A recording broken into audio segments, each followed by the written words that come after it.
What happened when you lost $5 million?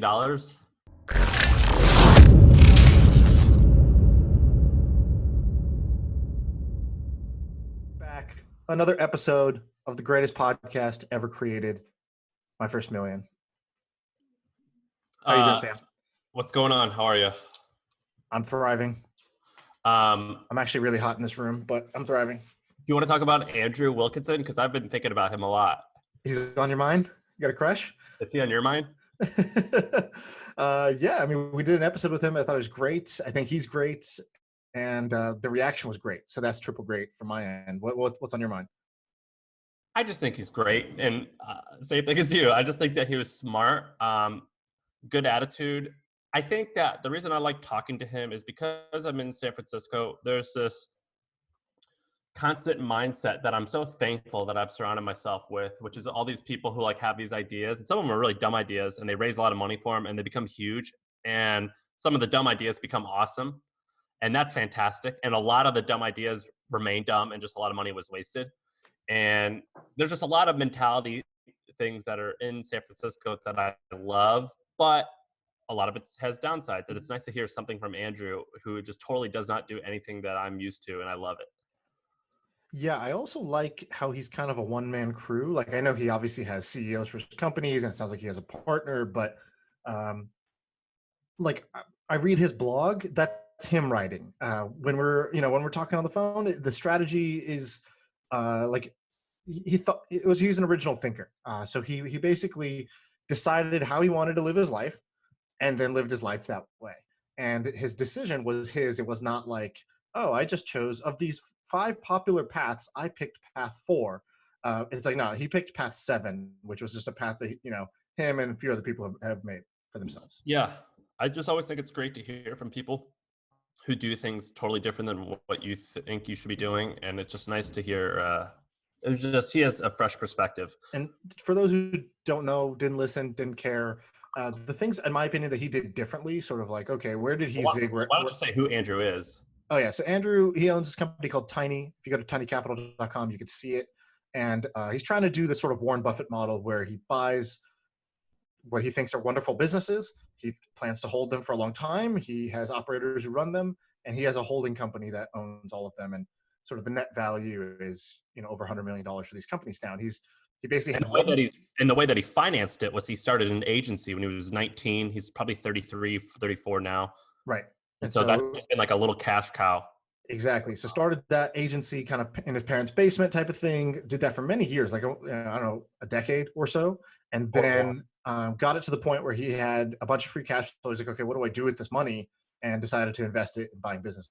So the way I think he zigged when everyone else zagged was um, the Canada decision. So contrary, sort of conventional wisdom is you got to be in Silicon Valley, you got to be in New York, LA, wherever the hubs are. And he was like, no, I'm going to live where I want to live, and I'm going to take advantage of some of the arbitrage opportunities of, um, you know, he charged San Francisco rates to his companies he was doing designs for, but he paid his people, local rates for doing the work that they were doing. And so his agency was wildly profitable, and that compounded over like a decade, which is great. So Canada was one contrary decision. The other one was uh, buying businesses versus building them. So building businesses, very sexy, heroic. You're a genius. You're Steve Jobs. Buying a business that does $2 million in revenue and $1 million of EBITDA, you don't get that same sort of props. But his take was like, I think that building is sort of fun, and he still does it, but overrated and over-indexed on versus buying, where there's way more opportunities. So I thought that was another one. And I went to Canada. I went and hung out with him for a couple of days. We almost did business together, and I was like, "Oh, I can't find a flight directly to Victoria." So Andrew lives in Victoria, which is it feels like a small European town. I don't know how many people live there. Maybe 300,000, maybe less, maybe less actually, maybe 200,000. And I was like, I can't find a direct flight. He goes, it's okay, we'll get you up here, and he chartered a jet for me to fly there. Baller. And it was awesome. It was great. So I'm happy I'm friends with him. For that reason alone, I'm having friends with him. Yeah, he was a good guy. I think we should have him on the podcast like once a month at the minimum, and he should just be a friend of the show. Do you want to talk about something that I found on the internet that I think is, I don't know if it's real or not. Tell me more. Okay, so there's this guy named Sam Ovens. Have you heard of this person? You know, you had mentioned his name, and I was like, Sam Ovens, never heard of it. Sounds like a fake name.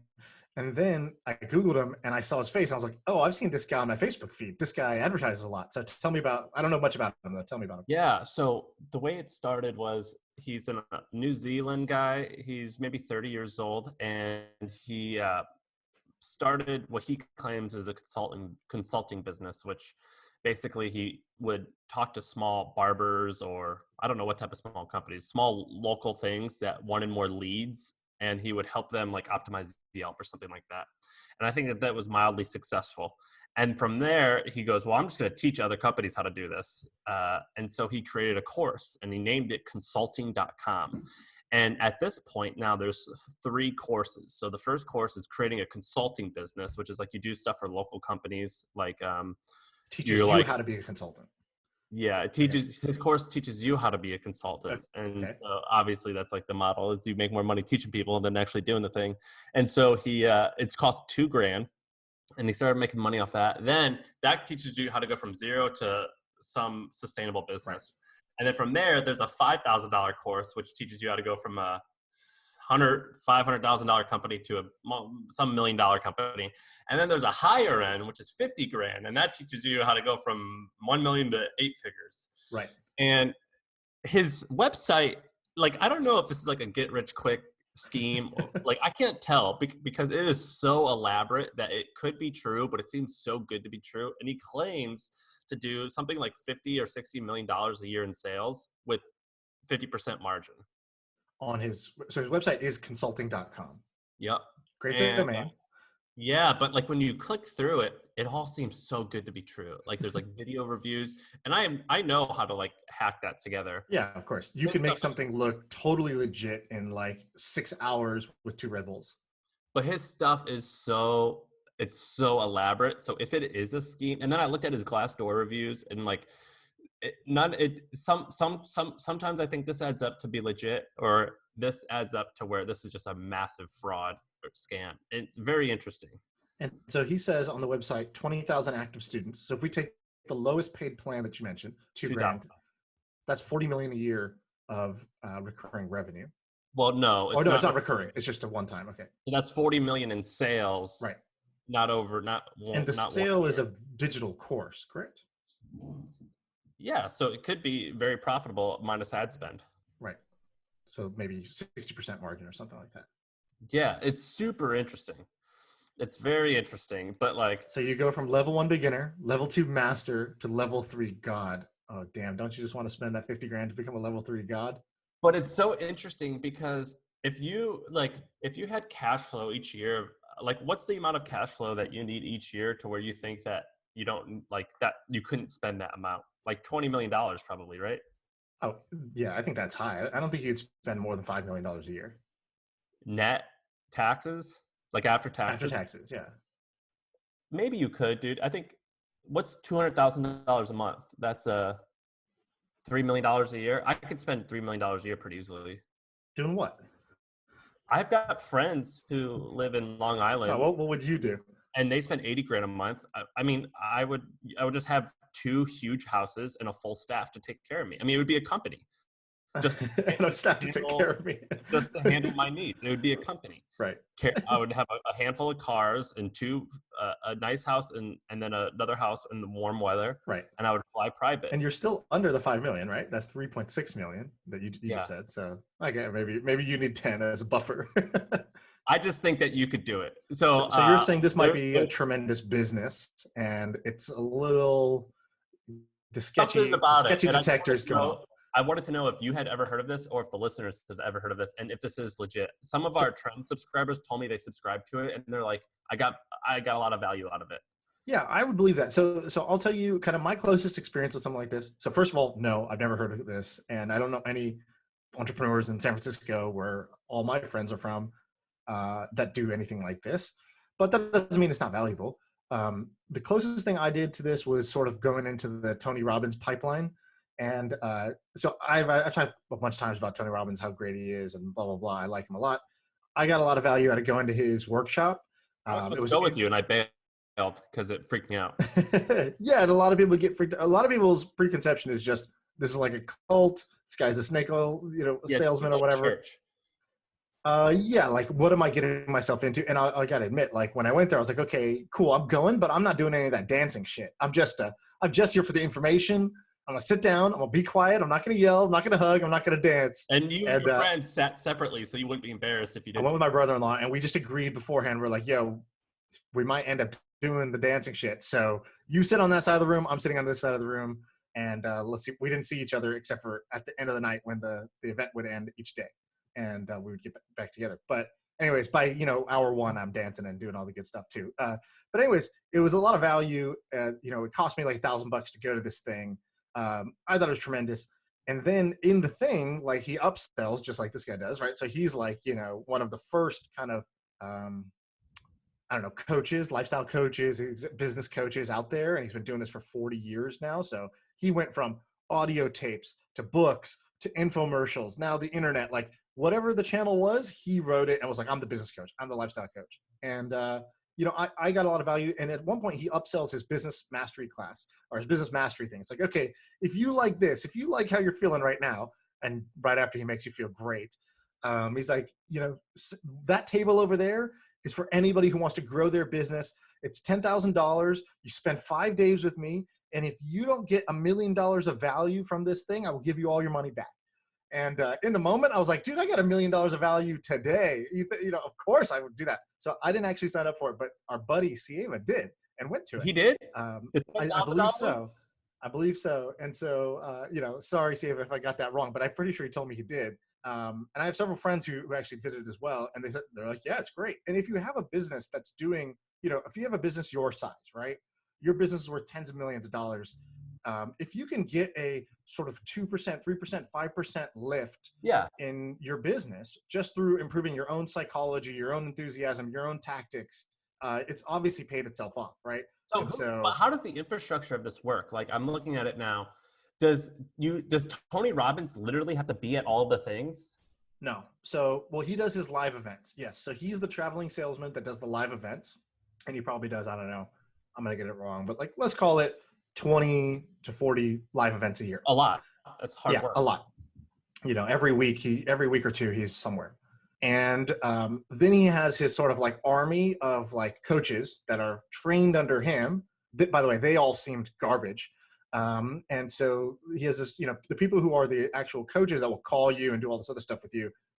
They are, like there's like a fleet of them. I don't know, 100 people that And you're just do the saying that coaching. infrastructure is garbage. Those people are garbage. When I met them, I was not impressed. In fact, on the days, so Tony Robbins has been doing this for 40 years to the point where he's been public speaking on stages, hyping crowds up for like 40 years, right? So he can't actually do 2 days back to back. So he does day one and he goes from 8 a.m. till 1 a.m. and there's no breaks. You can go to the bathroom, but you're missing the action when you go. And And he's just talking the whole time. he's on stage, he's talking, and he's got 10,000 people in an audience. I've been twice now.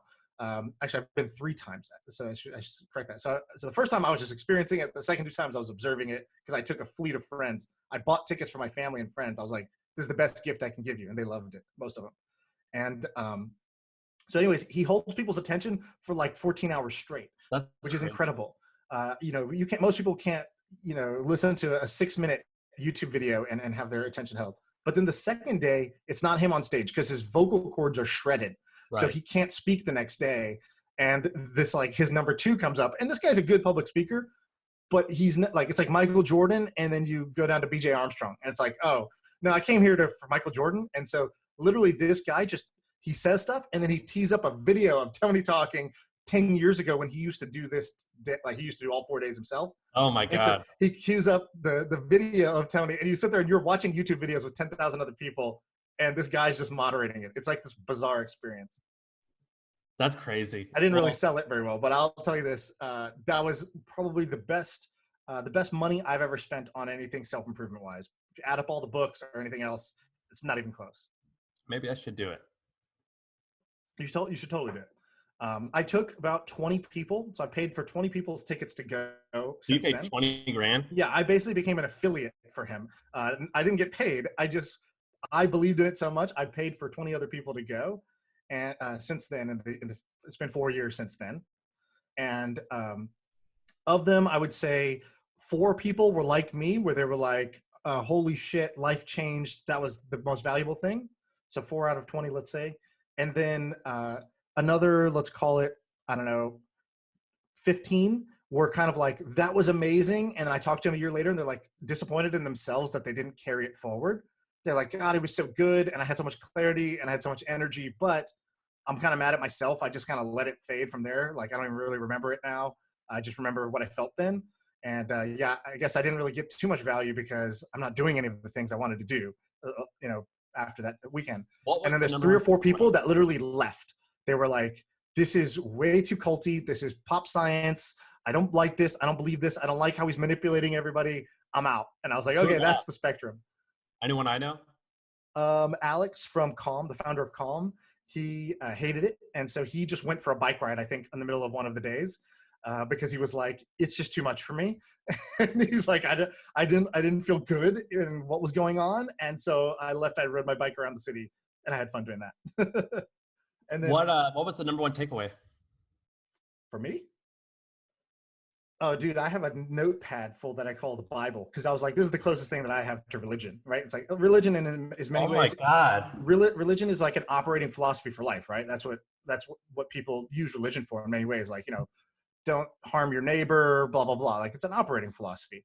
So this was an operating philosophy. So I'll give you 2 of the nuggets, right?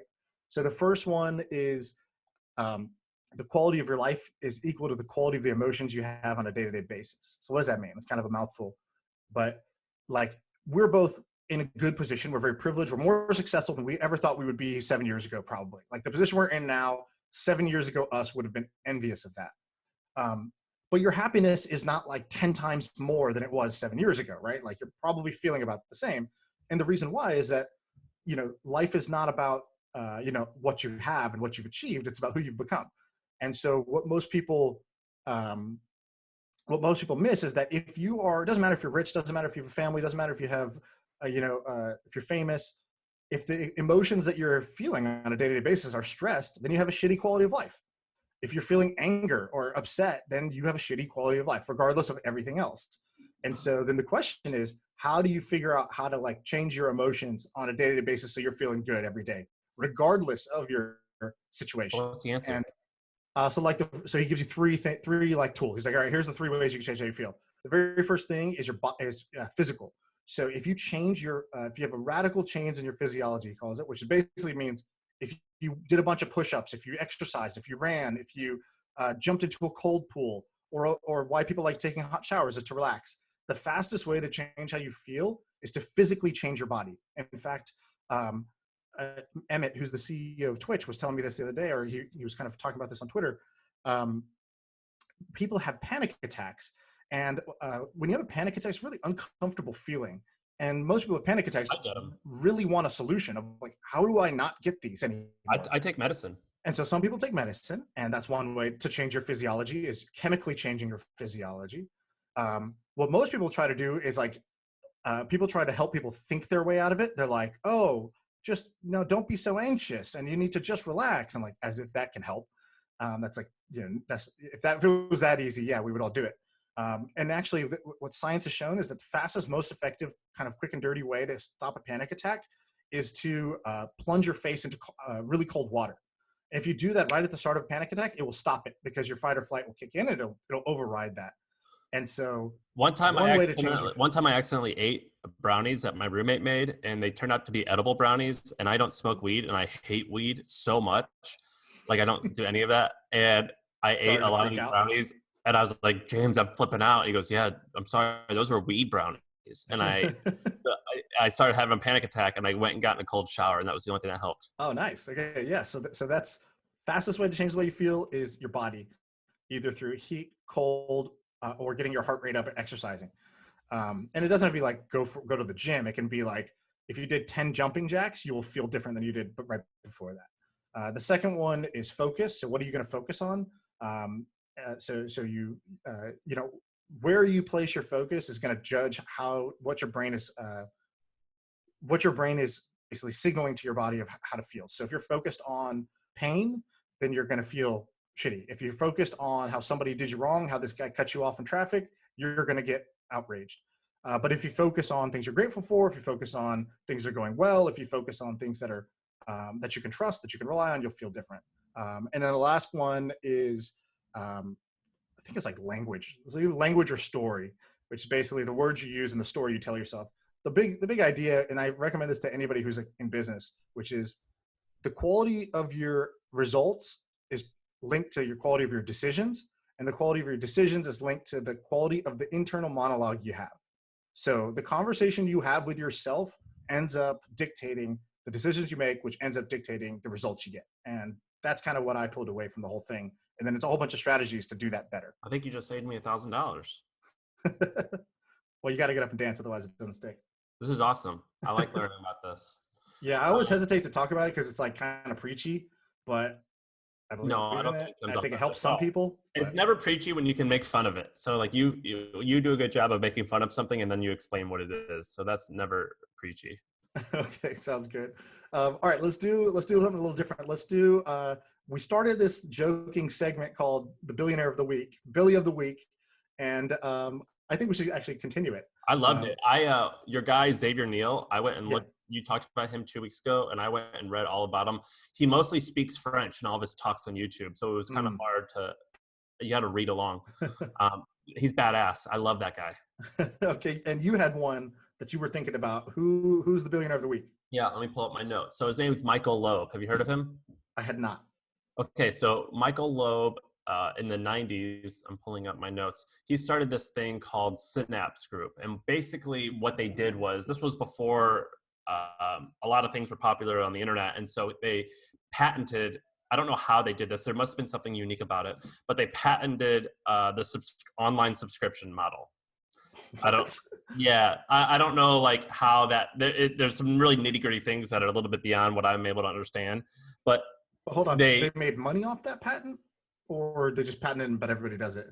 Well, so they just created a unique way to do it. And I don't know exactly how it worked, but basically Time Magazine, Meredith, which is a huge magazine publisher, all these magazine publishers would pay them money to get them more subscriptions, because this way in which they were able to get people to renew subscriptions must have been fantastic, and it worked really well.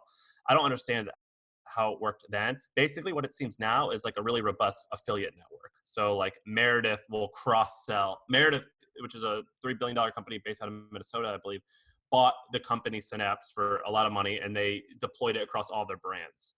So it's kind of, Okay, it was so hard for me he to made understand. it big through the Synapse Group, which was a magazine subscription thing. Yeah, it definitely made him wealthy. It didn't make him a billionaire, but he definitely got wealthy. What made him really wealthy was with his co-founder of Synapse, he went and started Priceline. And Priceline eventually, I think, are they owned by Expedia, or are they their own thing? I'm not sure. So Priceline owner, let's just check it out. Booking. Booking. So now it's just a huge thing.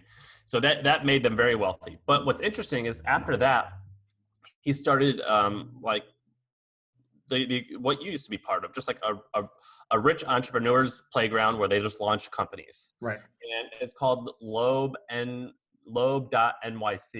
And they've started a whole bunch of companies, including a company called, I believe it's called Script Relief. Do you know what that is? No. So what you do is you go to it. They started companies they used to own Script Relief, and then they renamed it to something else. But basically what you do is you go to the website and you can get discounts off of your pharmaceutical drugs. And so like if you have Xanax or some type of acne medicine or something like that, somehow they get access to these deals, and you use that coupon code at CVS and you get a discount, and Gotcha. Script Relief gets paid for sending CVS business. And dude, they made that business we talked about on the podcast called Thanks, that B2B gifting thing. It looks like it's in their incubator. Yeah, so they own a bunch of stuff, and he owns a lot of them. And a business like Script Relief was making something like $100 million a year in profit. And so some of his companies are really big. Now, here's another reason why he's interesting. Do you ever watch that TV show Billions? Yep, love it. You know the house that Bobby Axelrod bought? Okay, yes. That's his house. That's Michael Loeb's house. Oh wow. Okay. And Baller. last year or 2 years ago, Michael Loeb had a big party, like a fundraiser, like a sophisticated thing. And his son brought some friends along, and some of the 18-year-old friends got drunk and started pissing on the front lawn and just looking like a fool. And so Loeb punched one of the kids in the nose and broke his nose, and might go to jail for it. He just punched this kid one time, but he hurt him pretty bad. He's gonna Uh, go to jail for just that? they're trying to get him to go to jail for that. I mean, that's assault. If you hurt someone, you can definitely. Sure. If you weren't a billionaire, you definitely could go to jail for that. They're trying to get him to go to jail. I have a feeling he's just going to write a fat check. I mean, Yeah. the kid is probably just a rich snobby. So where'd you see this Scripps thing? This is not even on their website. I talked to people who work there. Ah, Sam doing his thing. Investigative journalist Sam. I like Yeah, it. I just talked to people who work there. So if you Google, and let's see, Michael Loeb, Google Michael Loeb script relief. It's on his LinkedIn. Yeah, I see it now. It's renamed something else though. Does it say what it's renamed to?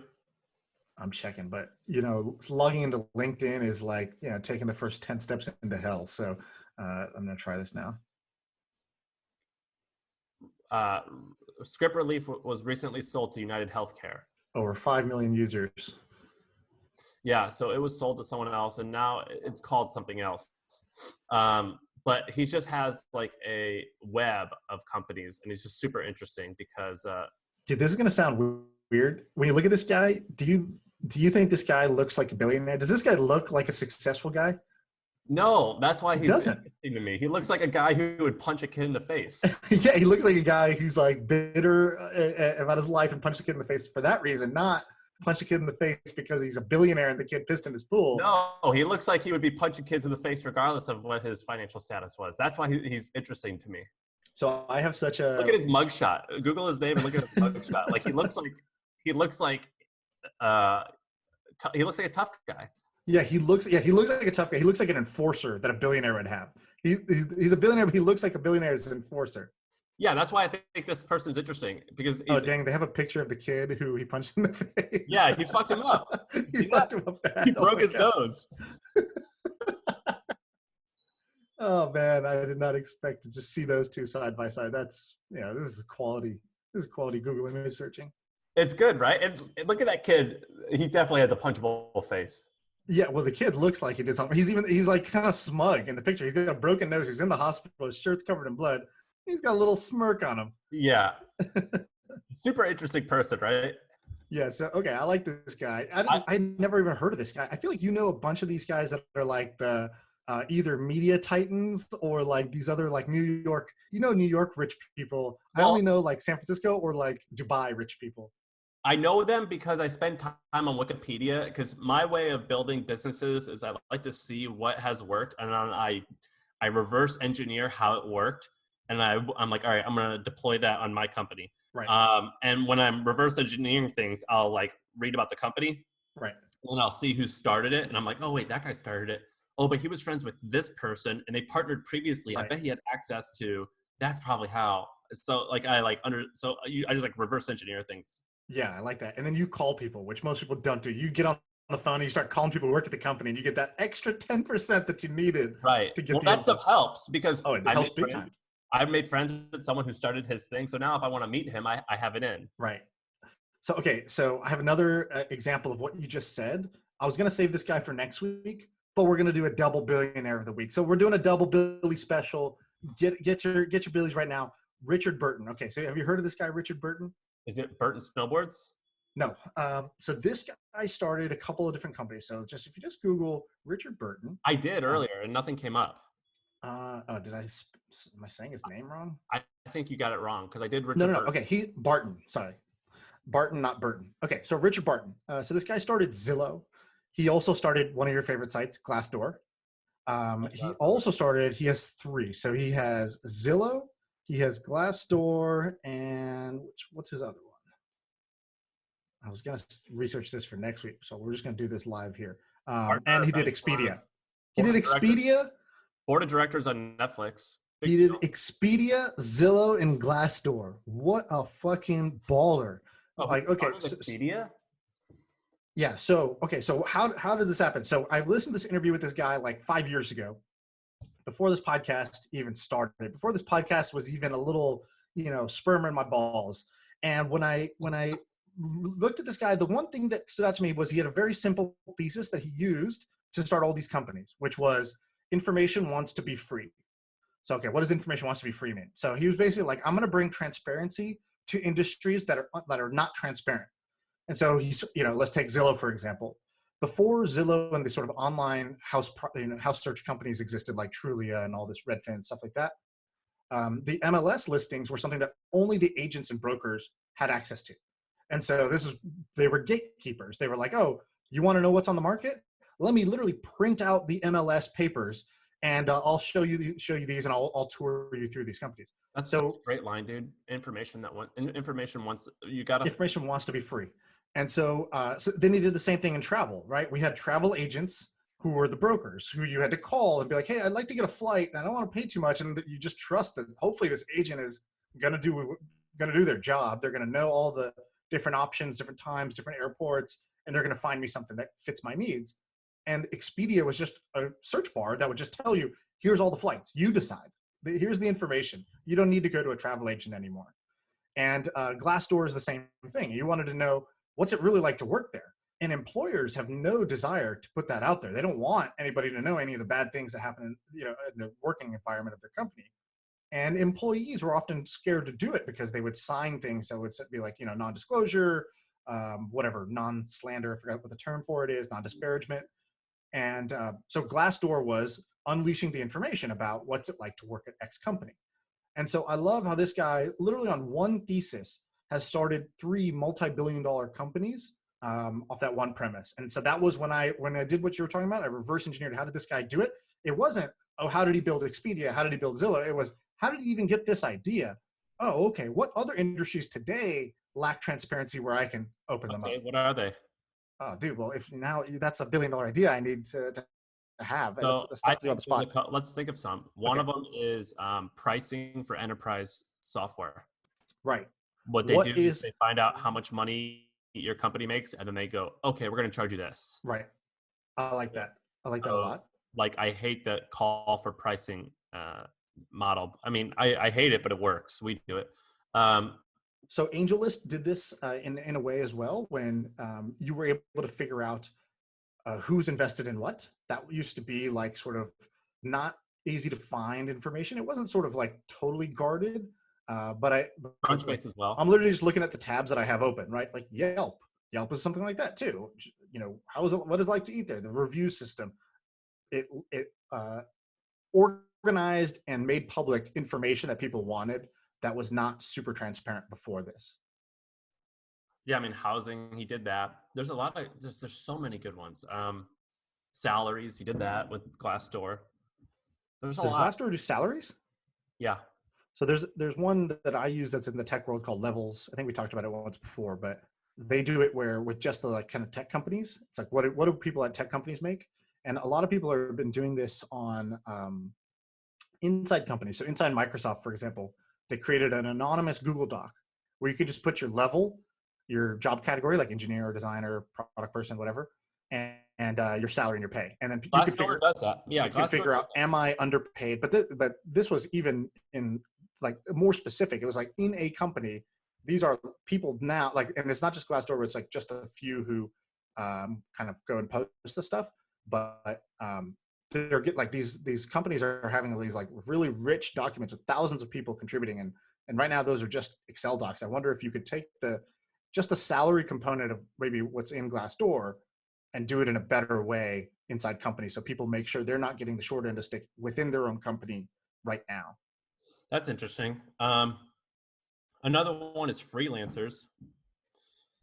Um, so like Freelancers, what? freelancers and agencies. So the problem with a lot of this stuff is when we're trying to hire some agencies to do WordPress development, I have to back channel and go find out from people who worked with them what they were like. Right. Because once I sign up to and agree with them, I won't find out unless I'm on a weekend if they suck or not. Right. And it's like, oh my God, I can't believe that. I can't believe I'm in. And that's the same thing with like payroll software too. Like Gusto looks good, but when you sign up to it, you don't realize like what you like and what you Right. don't like about it.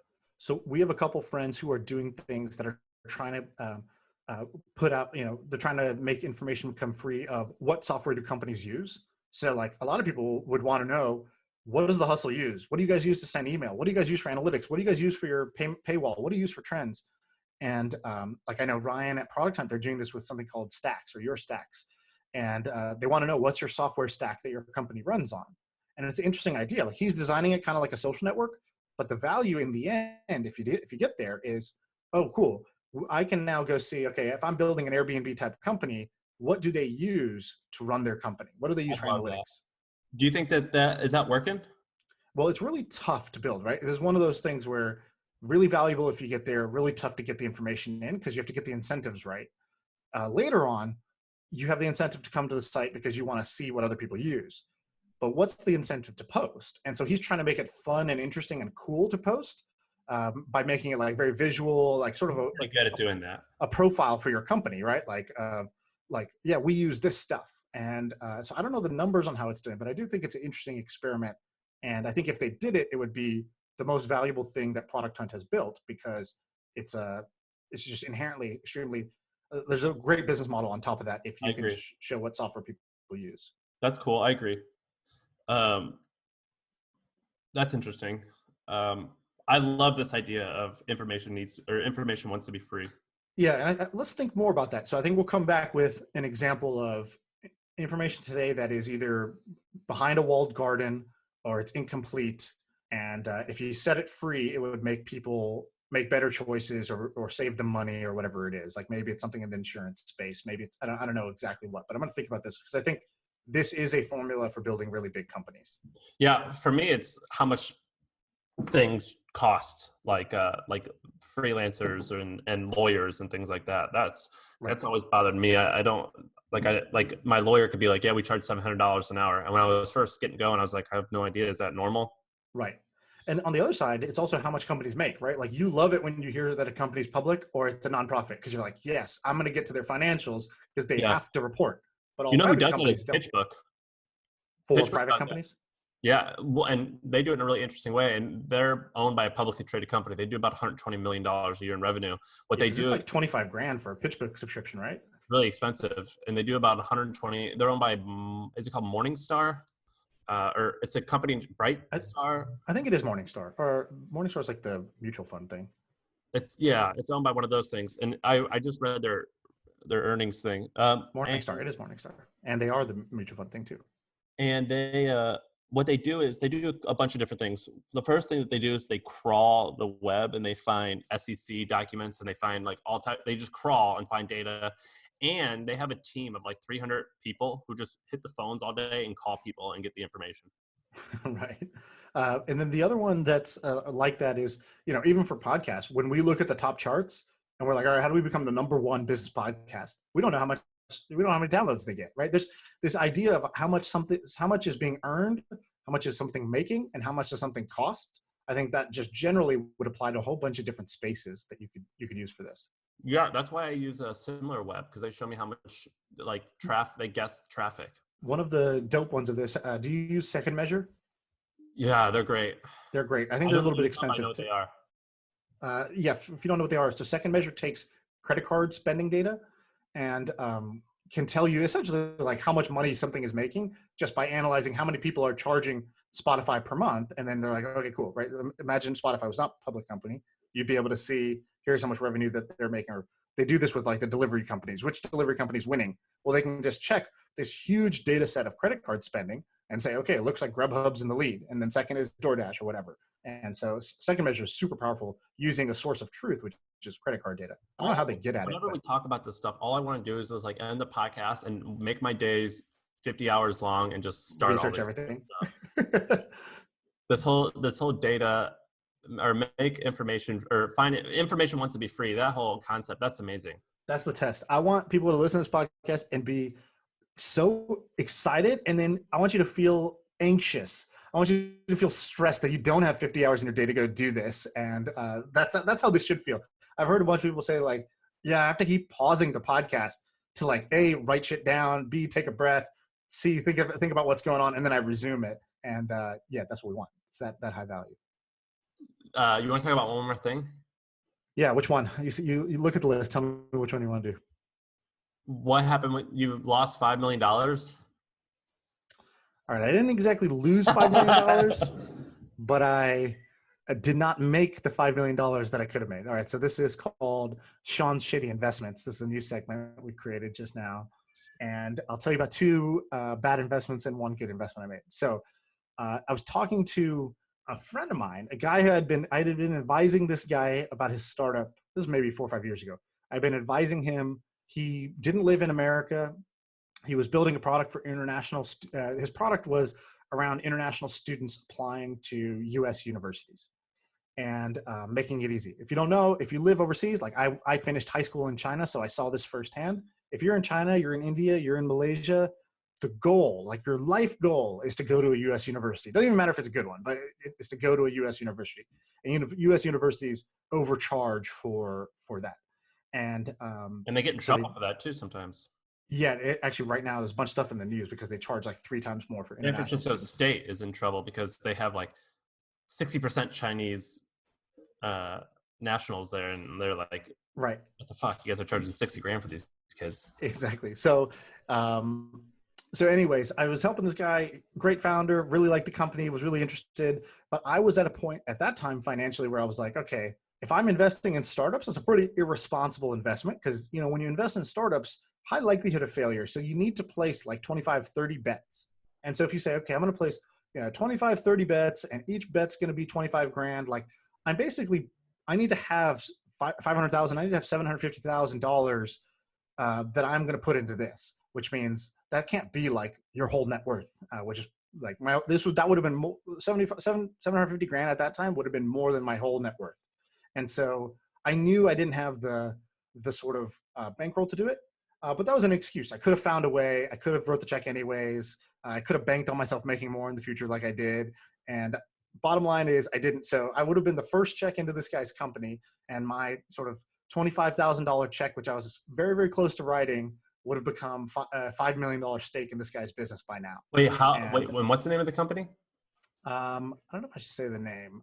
And how big is it now? I'll just tell you the name. We'll bleep it out. So it's called, and so he told me that they just crossed, the $1 billion valuation, and so I don't know if they're exactly at that. I don't know if they're a little over, a little under, but the point is they're doing well, and so yeah, I was kicking myself because that would have been a big investment. This has happened to me. This has happened to me now 2 different times where I could have been one of the angel checks into a business. I thought it was a good business. I didn't pull the trigger, and those 2 would have combined to be worth $10 million plus by now. What was the other one? Calm. Yeah. So this company, this studying abroad company, do they make a lot of revenue, or is it just revenue? And even then, they were pre-revenue at the time, but I was doing the math and I was like, wait, like they had a LOI signed by a bunch of universities, and I was like, wait, so if they just match the supply and demand, like this thing's gonna make money. But didn't have enough conviction. And is it just a lead gen site? No. It's a full software tool that actually does the application for the student. Blah blah blah. So the university pays money. Oh, so it's a SaaS company. It's a free SaaS tool for the user, and then it's a lead gen on the other side where when a kid gets accepted, they get paid that way. Got it. And do they charge the universities money? Yeah, like thousands of dollars per student. Got it. So okay, so they don't charge them money for the software. No, the software is used by the actual student, the end customer. So anyways, it's a great business. Big miss on my part. Happy for the guy though. He's an awesome guy, and I really I like this guy's energy a lot. Sometimes you meet people who just have good energy. I don't know how to describe it, but he was one of those people. So and you lost money again on MGM. So no, not again. So basically, I haven't talked about this on the podcast, but during COVID, I decided to mess around with option trading, which famous last words. And so I was literally, this is how dumb I am, right? So I don't play in the public markets that much. I just do very simple things. I just buy companies I think are good for the next 10 years, or I buy index funds. I don't do like day trading. I don't do, leverage buying I don't do shorts. But I was like, you know what? I don't see any way that MGM, which is MGM Resorts, I was like, I don't see any way that their business doesn't go down with this COVID thing. And so I was thinking about it, and it got cut by like 75%. So the stock price dropped from, I don't know, it was like 25, it dropped from 30 down to like 12. And I was like, yeah, I still think that this thing's going to go down. And so I'm literally on one tab, I have like a Khan Academy video of like, Oh, what the hell is yeah. a put? And on the other hand, I've got my Robinhood account, and I'm like just pushing buttons. And so I pushed a bunch of buttons, and I placed this trade, which basically said, okay, I think MGM's going to go down. And, about $2,000 worth of options, and like, let's see what happens.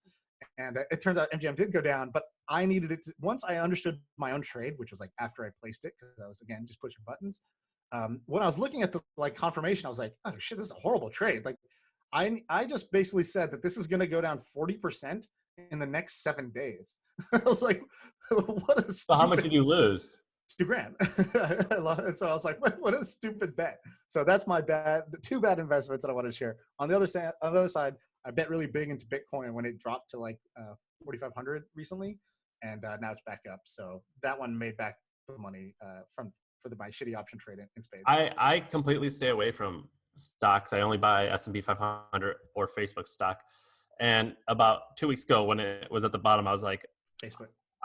well, no, when the whole market was real low, like the lowest point, maybe 10 or 2 weeks ago, I sold most everything. And I was Right. like, I think it's just going to get worse and worse and worse, because unemployment comes out and it's the highest it's ever been, or the unemployment work claims. And then the stock market goes up 20%. Yeah. I just don't understand how this, I don't understand how this works at all. Because, Right. and then I applied for the loan for that Trump enacted.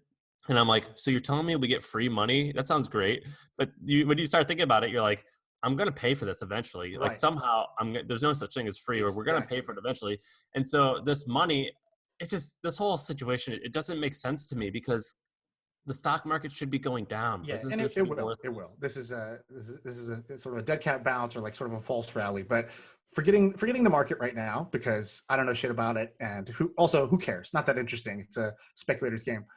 Um, there's a phrase I learned that I thought was pretty cool. It's called a Keynesian beauty contest. Do you know what a Keynesian beauty contest is? Okay, so have you ever heard of the sort of economist? I forgot his full name's like John Maynard Keynes or whatever. Anyways, he's a famous guy in the world of economics, Keynesian economics.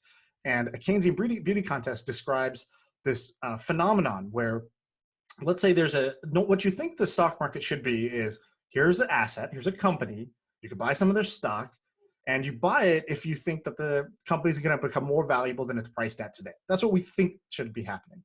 But what's actually happening is this is a speculator market, right? It's a speculation-driven market. And so you don't, in a short time horizon, you're not betting that the company is going to improve and actually generate more revenue and whatnot. You're just betting that other people are going to think this is more attractive.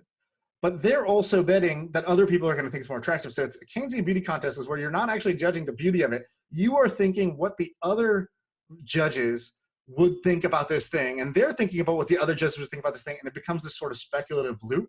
And that's my sort of Wikipedia page of the week. That's exactly how things are working, and it just annoys me so much. You have so much more control over your life when you actually run the business. Right. And there's also a great phrase, which is sort of in the short term, the stock market is a popularity contest, and in the long term, it's a weighing machine. And I think that really describes it well, right? So like this is also for private companies as well. And when you're raising a Series A and you're a hyped company, it's a popularity contest. And when people are like, "How did this valuation? That doesn't make any sense." It's like, yeah, it makes sense if you understand that this is currently a popularity contest. But over the long haul, it does not remain a popularity contest. It becomes a weighing machine. And if you're full of air and there's nothing there, like your value will go down. And so for all those people who don't understand those valuations, that's why. It's frustrating. I don't do anything in that world, because it's just not, I don't know anything about it, and I don't want to know. It makes me too angry. Okay, cool. Do you want to squeeze anything else in, or we can wrap it?